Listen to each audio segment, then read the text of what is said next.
Hey guys, welcome back to another amazing video. Today I'm going to be showing you how you can use plugins on ChatGPT. But before we begin, make sure to hit that subscribe button down below. It really helps me out.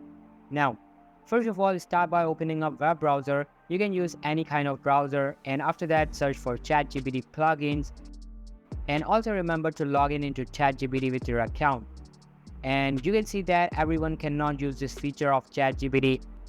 If you want to use this feature, simply select Join Plugins Waitlist. Now you will have to wait for a couple of weeks to get this feature. When you select the waitlist option, you will be asked to fill the form and submit it. To see how it works, scroll down on the home page and you will be able to see an example video. You can see that you can select any type of plugins here from the menu. These plugins are very helpful additional features that add great value to now available ChatGPT. And that's how you can use plugins on ChatGPT.